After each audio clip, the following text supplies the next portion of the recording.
Olá, meus amores, que saudade de vocês. Hoje eu resolvi gravar uma videoaula para vocês matarem um pouco a saudade dessa pessoinha aqui. Então, hoje a gente vai falar sobre um assunto muito importante por vários aspectos, porque nós vamos falar de pontuação. E pontuação é uma coisa que nós usamos em tudo, desde um bilhete, de uma redação ou de uma escrita mais apurada, como um relatório de estágio. Então, vocês vão precisar muito saber utilizar a pontuação, até mesmo dentro dos códigos de informática de vocês, certo? Então, vamos lá. Eu vou colocar um slide aqui para vocês verem melhor e visualizar o que eu estou a dizer. Um momento. Vou procurar aqui uma janela para vocês visualizarem. Espero que estejam todos em casa, na medida do possível, que estejam bem, tá bom? E achei o slide.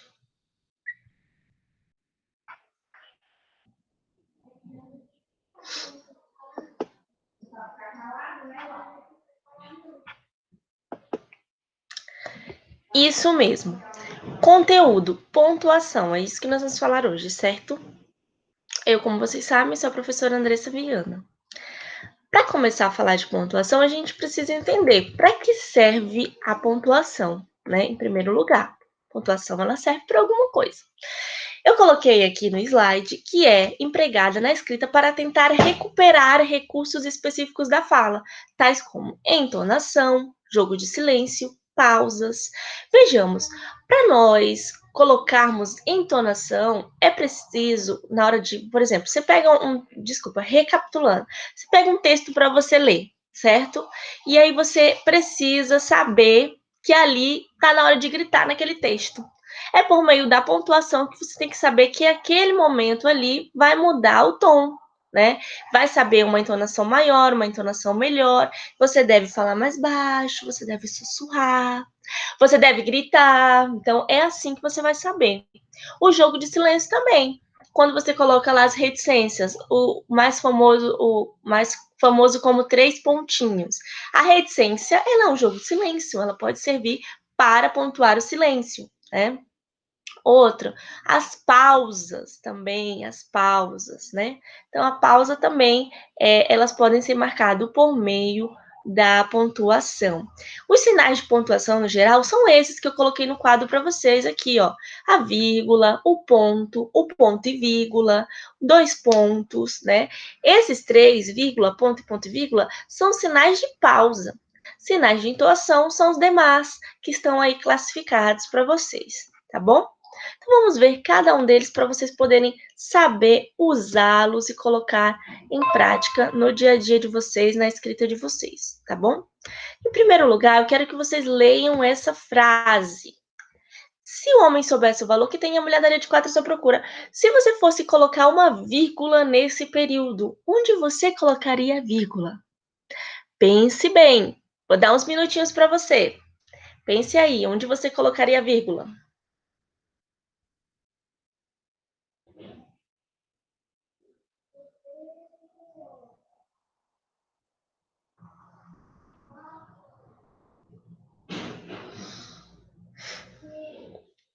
Já pensou? Exatamente. Dependendo de quem você seja, pode ser que houve ideias aí divergentes. Normalmente, um homem colocaria vírgula aqui. Se o homem soubesse o valor que tem, o homem colocaria depois do tem. A mulher andaria de 4 à sua procura. Já a mulher, eu acho que colocaria essa vírgula em outro lugar. Se o homem soubesse o valor que tem a mulher, vírgula, andaria de 4 à sua procura. Você percebe que uma vírgula colocada em um lugar diferente pode mudar todo o sentido da frase? Exatamente, senhores. Eu costumo dizer que uma vírgula pode acabar com um relacionamento. Exato. Não quero mais. Não, eu quero mais. Então, cuidado com o uso da vírgula, cuidado com o uso da pontuação, que ela pode acabar ou fazer a sua vida continuar muito mais feliz, tá? Cuidado aí, gente. Deixa eu continuar agora, a gente vai falar exatamente dela, da vírgula.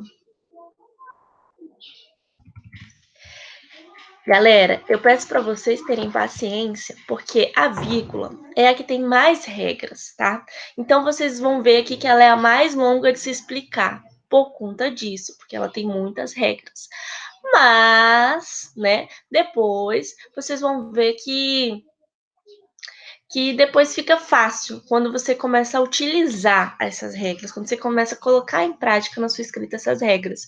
Então, pode ser difícil agora para assimilar, mas depois vai ser bem fácil depois que vocês estiverem utilizando essas regras, tá bom? Então, eu vou começar falando quando não usar essa vírgula, tá bom? Vamos ver quando a gente não deve usar essa vírgula. Primeiro, para separar sujeito do predicado. Costumo dizer que eles são inseparáveis, eles são irmãos gêmeos. Por quê?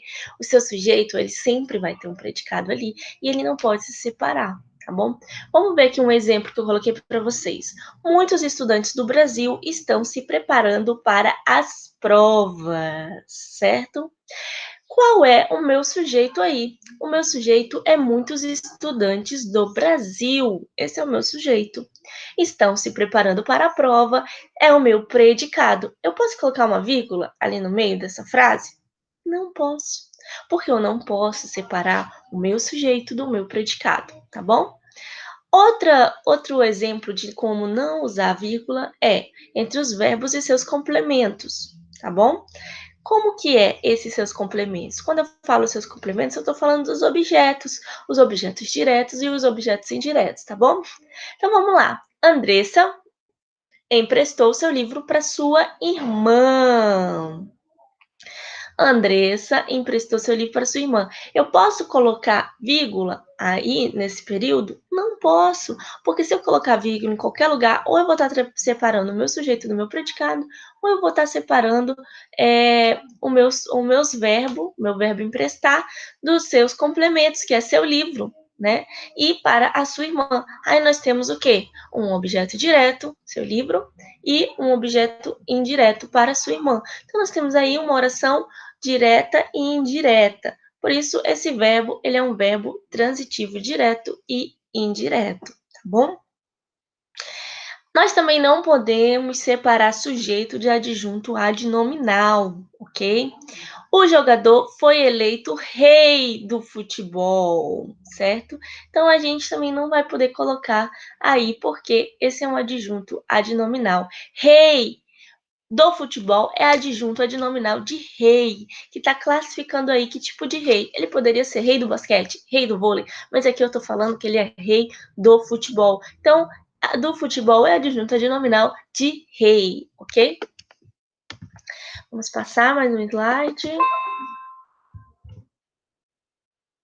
Agora nós vamos ver como nós podemos usar essa vírgula. Tcharam! Lembrando, gente, quero ressaltar aqui para vocês, rapidinho, um momento, quero ressaltar para vocês que eu estou explicando as regras fundamentais. Se você for falar de pontuação, nós temos muitas mais regras que essa. Só que eu não vou passar aqui uma vida inteira falando para vocês todas essas regras. Então, eu separei as mais relevantes. Então, assim, tem outras regras de como não usar vírgula. Só que eu separei as 3 mais relevantes que vocês vão poder usar mais, que vocês vão poder aproveitar mais, tá bom? Então, espero que vocês gostem aí do que eu selecionei, ok? Então, vamos voltar aqui para a tela do slide. Opa, compartilhando a tela do slide. Isso aí. Perfeito. Então, vamos lá. Falando agora mais um pouco sobre como usar. Nós devemos sempre colocar vírgula para evidenciar o vocativo. Professora, isso é fundamental, mas eu nem sei o que é vocativo. Isso é fundamental mesmo, aluno. E eu vou te dizer agora o que é vocativo. Vocativo é tudo aquilo que chama. Quando você quer dominar alguém, chamar alguém na escrita, você vai chamar isso de vocativo. Vamos ver um exemplo para ficar mais claro? Senhora, vem aqui. Você percebeu que você está chamando alguém?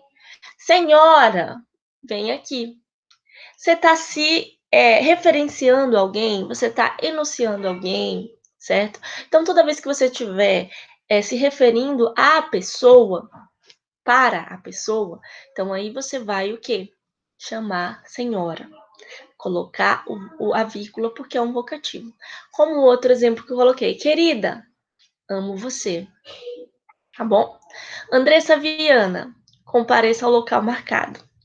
Perceba que se você tirar a vírgula, não é mais um vocativo, portanto, você não está chamando. Se você não está chamando, você está falando dessa pessoa para uma terceira pessoa. Então, tome muito cuidado com isso, ok?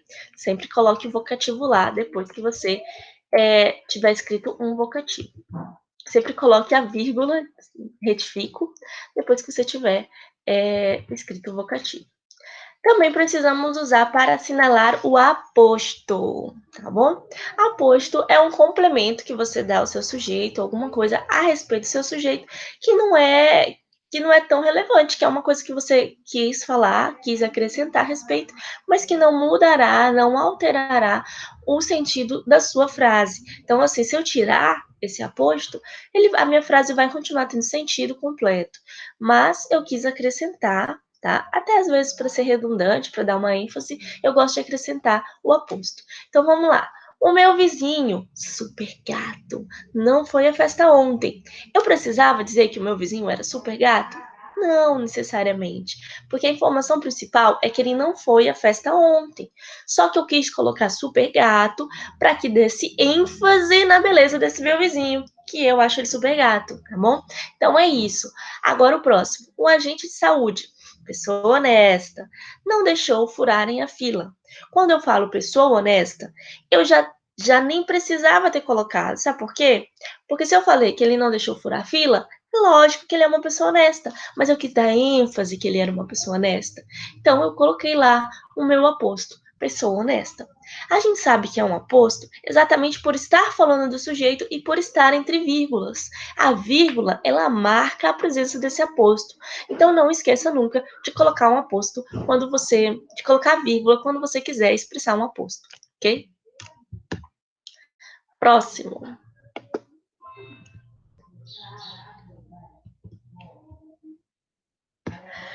Nós também usamos para separar entre si elementos coordenados dispostos em enumeração.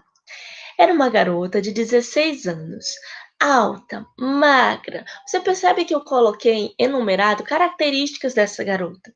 Então, eu enumerei por meio da vírgula. Em vez de usar conjunções, eu poderia ter colocado uma conjunção i ali no final, mas não, quis colocar a vírgula. Isso pode.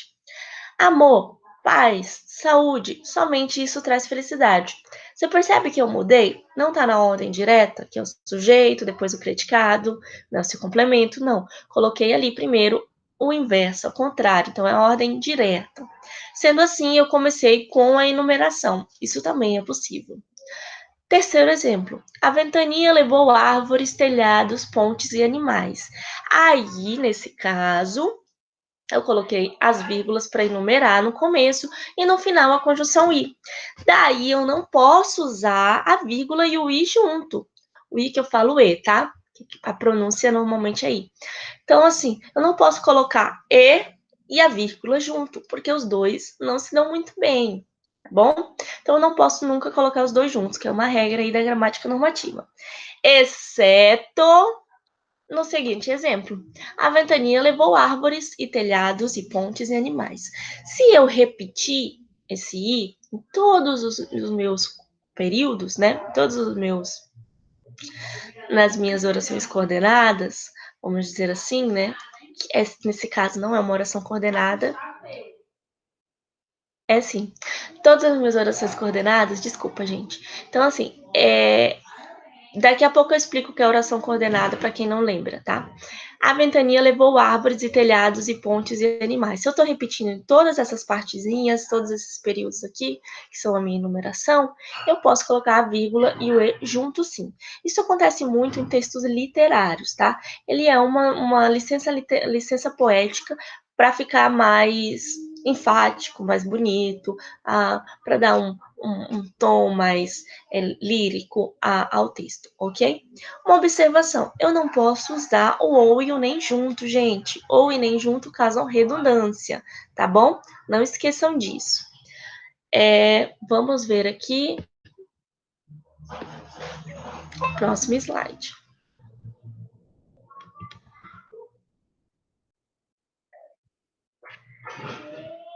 No próximo slide, a gente vai continuar falando disso. Opa, que eu fiz aqui besteira. Tirei o slide sem querer. Compartilhar.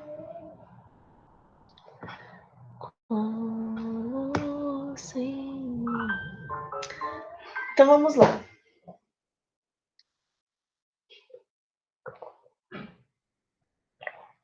Uma pausa para água. A professora não dá conta de falar sozinha, sem vocês aqui para me interromper e para contribuir. Também devo colocar a vírgula precedendo orações coordenadas assindéticas. Aí vamos lá, vou ter que explicar para vocês o que é oração coordenada. Oração coordenada são orações independentes, orações que não precisam de complemento para se fazerem compreensivas, para se fazerem entender. Aborde-o. Se eu parar aqui, vocês vão entender que é para abordar alguém. Coisa, né? Aborde-o. Reviste-o. Algeme-o. Todas são orações independentes, que não precisam de complemento, certo? E elas estão juntas ali enumeradas. Então, estou enumerando orações coordenadas. Por que elas são assindeticamente, coordenadas assindeticamente? Elas são assindéticas. O sindético significa conjunção. Quando eu coloco esse A na frente, significa não tem conjunção. Como, por exemplo, anormal. Quando eu falo anormal. Normal é normal. Anormal, que significa o contrário de normal. O A, ele causa negação. Então, a mesma coisa acontece no assindético. Sindético, conjunção. Assindético, não conjunção. Negação de conjunção, tá bom? Então, se eu falei muito rápido, volta o vídeo aí e ouça de novo. Aborde-o. Então, é uma oração coordenada assindética, porque não tem a presença da conjunção. E no lugar da conjunção, como que eu fiz para juntar essas orações coordenadas? A vírgula, meus senhores. É a vírgula que vai juntar a sua oração coordenada assindética, tá bom? Antes do i, quando tiverem sujeitos diferentes, eu também vou usar. Eu posso usar antes do e, tá? Eu falo i porque eu leio assim, tá? Isso é questão de como que eu vou dizer para vocês? Sonoridade, tá bom? Então tá. João escreve o artigo. Quem é o sujeito aí? Quem escreve o artigo? João. Maria desenhou seus gráficos. Quem desenhou seu gráfico? Maria. Você percebe que nesse período nós temos dois sujeitos. Por isso, nós temos a vírgula para separar esses dois sujeitos. Nesse caso, eu posso usar o i também, que ele vai dar adição, vai acrescentar. E Maria, outro sujeito, tá bom? Nós também podemos usar lá a vírgula para marcar as orações subordinadas adjetivas explicativas. Professor, isso é um palavrão? Calma, senhores, calma. Vou explicar para vocês o que significa isso. Uma oração subordinada é uma oração que precisa de complemento. Por isso ela é subordinada. Quando eu digo que ela é coordenada, ela não precisa. Se ela é subordinada, ela precisa de complemento, tá bom? Não seja subordinada na sua vida. Tô brincando, gente. Às vezes a gente precisa se subordinar sim, tá? E isso é até saudável, mas dependendo do caso. Para marcar as orações subordinadas, adjetivas, porque são adjetivos, né? Estão dando qualidade, uma característica a alguma coisa, né? Explicativas, porque também tem esse tom de explicação, no caso, explicando o sujeito, tá bom? Essa oração subordinada explicativa adjetiva, no caso, ela sempre tem que vir entre vírgulas, tá? Como no exemplo a seguir. A festa, que é anual, foi cancelada por falta de recurso. Gente, percebam uma coisa. Não tô falando de qualquer festa. Eu tô falando da festa que só tem uma vez por ano. É a festa anual. Por isso que ela é uma oração subordinada adjetiva explicativa. Eu tô explicando que não é qualquer festa, senhores. E eu tô classificando que tipo de festa que é essa, né? Tô dando, então, uma adjetivação pro meu sujeito, ok? As orações subordinadas adjetivas explicativas normalmente iniciam com o quê? Tá bom? Então, normalmente elas vão ter essa conjunçãozinha aí que. E elas vêm sempre entre vírgulas. E ao contrário do aposto que eu posso tirar e não mudar o sentido, se eu tirar as minhas orações subordinadas adjetivas explicativas, sabe o que vai acontecer?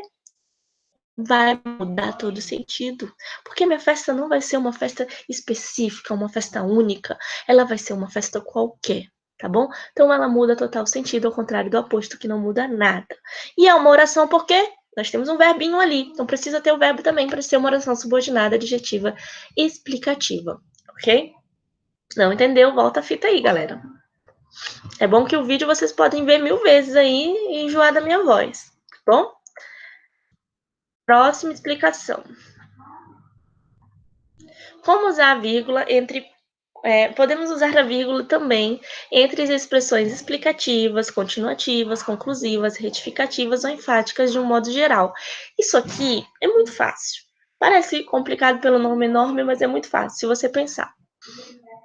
Nós temos várias expressões que expressam explicação, continuidade, conclusão, retificação. Professora, não sei o que é retificação. Pesquisa aí no seu dicionário, querido. É hora de pesquisar, tá bom? Anota aí para você pesquisar. Não vou dar a resposta, não. Spoiler, não. Ou enfática de um modo geral. Veja bem essa frase. O criminoso, digo, retifico. O ladrão foi detido ontem. Eu precisei retificar, então eu usei o digo para retificar. Por isso eu coloquei a vírgula, tá bom? Outro exemplo aí, veja, por exemplo, como ela se veste. O por exemplo, ele é uma expressão explicativa, tá? Então, eu coloquei entre vírgulas aí. Sempre você vai colocar, por exemplo, você vai colocar entre vírgulas. Ou, por exemplo, se ele for no início, vírgula e bababá, bababá.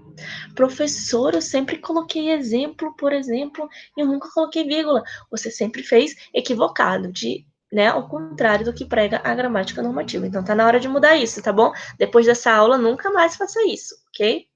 Próxima, em conjunções adversativas e conclusiva. As adversativas é aquela que vai ao contrário do que já foi dito. Como, por exemplo, eu queria tomar sorvete, mas, porém, entretanto, todavia, né, estou gripada. Então, assim, eu queria tomar sorvete, mas não vou mais tomar sorvete. Então, é uma adversativa aí, tá bom? O estudante, portanto, conclusiva, vou concluir, passou na prova. Entretanto, adversativa, não vi ela. Conclui-se conclusiva, tá bom? Então, prestem atenção nessa regrinha aí. Vamos para a próxima. Está acabando. Mentira, gente. Ainda tem um monte de pontuação. A gente está só na vírgula ainda. Datas e endereços. Porto Velho, vírgula, 8 de junho de 2017. Rua Praia, número 400. Percebam aí que eu tive que colocar a vírgula depois dos nomes, dos substantivos. Então, não esqueçam, tá? No caso do zeugma também. Professora, eu não lembro o que é zeugma. Zeugma é uma figura de linguagem, queridos, tá? Uma figura de linguagem que oculta uma coisa que tá óbvia na leitura, tá? Que a sua mente já sabe que existe, mas que não está escrito. Como assim? O dia estava quente. O sol escaldante. A vírgula ali está substituindo o verbo estava. Porque eu não quis colocar. Porque ia ficar repetitivo, professor. Escreveu o dia estava quente, o sol estava escaldante, estava. Então eu coloquei a vírgula ali. Isso é o zeugma. Quando eu tiro uma coisa e substituo isso. Ou coloco a vírgula, ou fica subentendido, aí nós temos um zeugma, tá bom? O zeugma é quando você já tem a palavra anteriormente dita e posteriormente você tira essa palavra. A elipse não, tá bom? A elipse é outra coisa, não confunda. Pesquisa elipse aí depois, tá bom? Vamos lá falar agora sobre o ponto final. Para que serve o ponto final, alunos? Leiam aí para que serve o ponto final, que a professora está cansada já.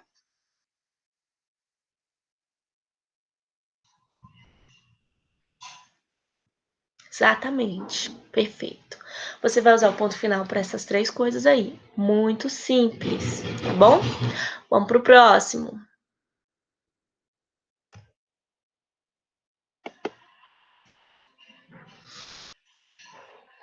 Ponto e vírgula. Muita gente fala assim, professora, não sei, não vi, nunca usei, tenho medo de usar, não uso porque não quero fazer feio. Ninguém nunca usa o ponto e vírgula. Mas o ponto e vírgula, ele tem a mesma função, gente, que a vírgula e que o ponto. De verdade. Tudo que você coloca o ponto, você pode colocar o ponto e vírgula, você coloca, quer dizer, você quer acabar o período, não pode, tá bom? Mas você quer dar uma continuidade, uma pausa um pouco maior, sim. Tomem muito cuidado com essa história de pausa também. Porque a gente fala assim, a vírgula é quando você quer colocar uma pausa na sua respiração. Tu já pensou se a pessoa lê acelerado e aí ela não coloca vírgula nunca? Que ela não respira. Já pensou se a pessoa respira muito e ela coloca vírgula em tudo? Então, cuidado para não vá fazer isso, tá? Colocar vírgula de acordo com a sua respiração, que não é bem assim, tá?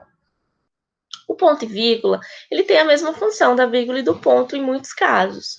Só que só existe uma situação específica que você deve usar ele obrigatoriamente, você vai descobrir essa agora, que com certeza você não faz, você escreve muito e usa só a vírgula em vez de usar o ponto e vírgula, que é o adequado de acordo com a gramática normativa.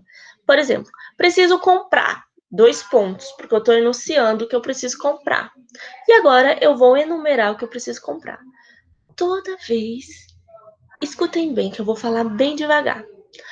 Toda vez que eu for colocar enumerações características depois dos 2 pontos, eu vou separar por ponto e vírgula. Eu vou utilizar o ponto e vírgula para separar qualquer característica, qualquer enumeração depois dos 2 pontos. Combinado? É isso, gente, tá bom? Lembrando que ali no final ele usou a conjunção e, então ainda você não precisa colocar o ponto e vírgula, ok? Agora, quando a gente usa os 2 pontos?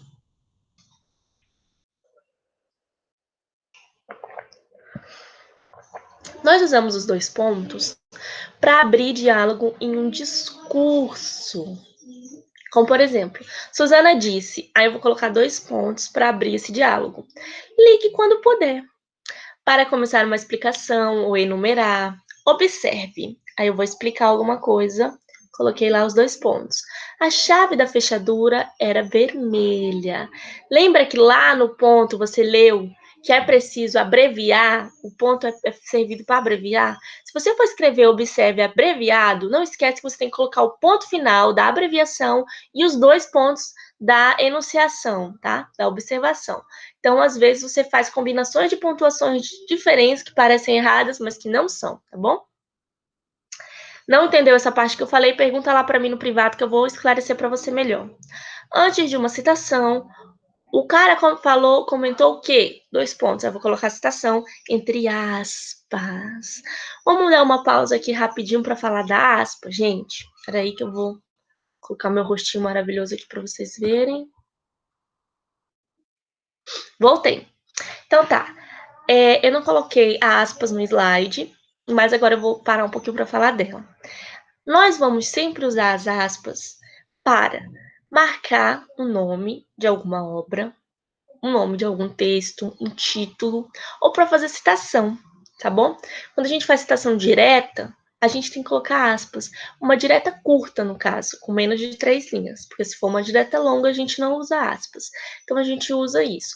Quando você quer ser irônico também dentro do texto, você quer colocar alguma ironia, você usa aspas para marcar essa ironia, tá bom? Outra forma de usar aspas. Você também pode usar aspas por uma expressão que não é sua, que é de outra pessoa, e é bom sempre marcar de quem é. Entre parênteses, você coloca o nome de quem é essa expressão. Então, as aspas você usa para isso. Ela é bem maleável, então, dependendo do contexto, ela cabe, tá bom? Mas esses são os usos mais frequentes da aspas, ok? Então, vamos voltar para o nosso slide aqui, para nós falarmos do restante das pontuações, ok? Tararam. Gente, eu prometo que eu vou melhorar esses vídeos, vou fazer uma abertura. Hoje eu não tive muito tempo para isso, mas eu vou melhorar, tá? Espero que vocês estejam gostando. Vamos voltar. E interrogação. Usado para indagar ou questionar. Que? Como? Kuma? Exclamação. Usado nas frases que prima surpresa. Oh! Que dia lindo! Indignação.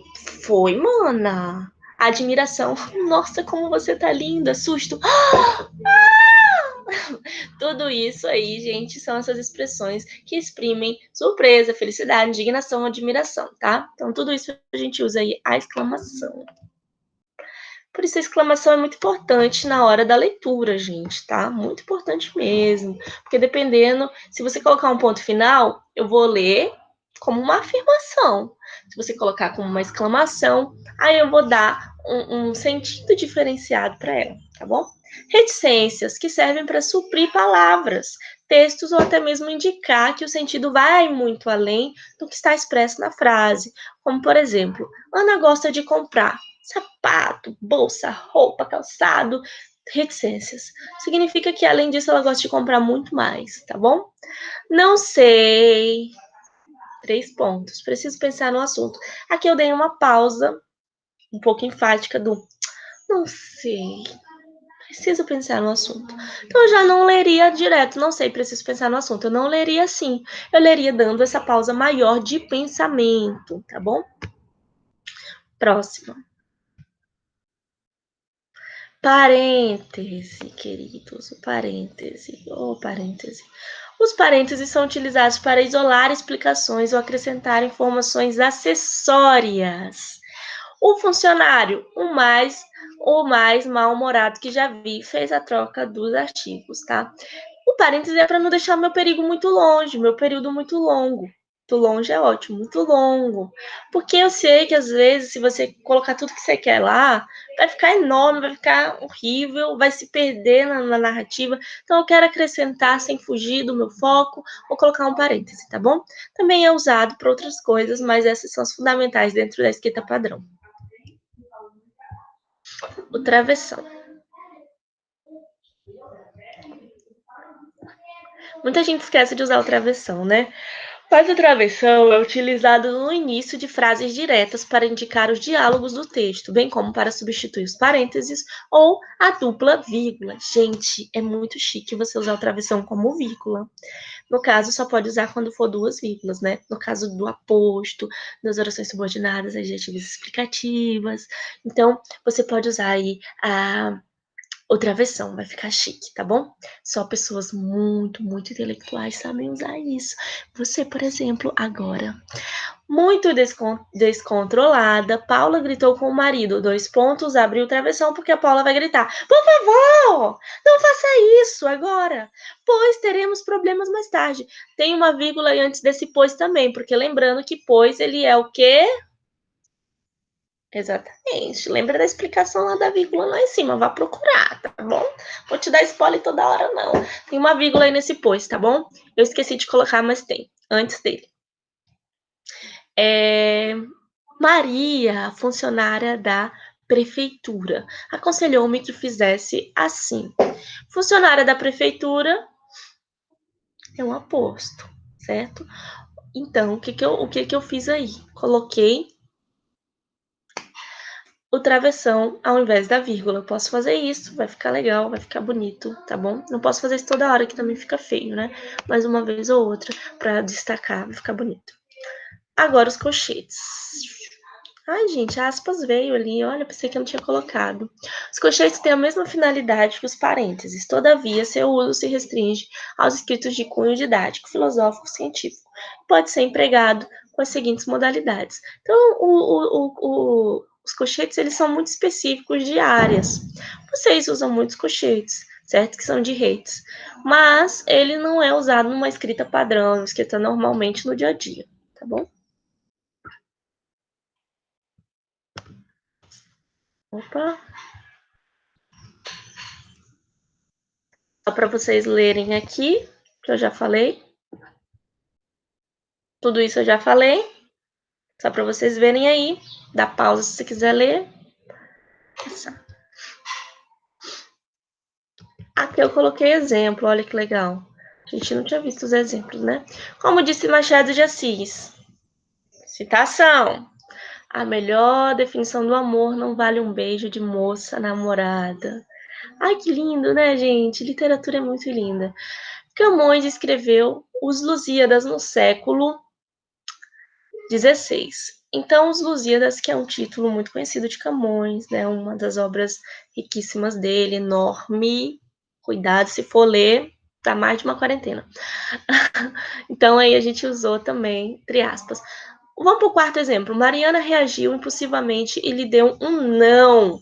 Quem foi o inteligente que fez isso? Ironia aí, né, galera? Que maravilha! Felipe tirou 0 na prova. Ironia também. Bom?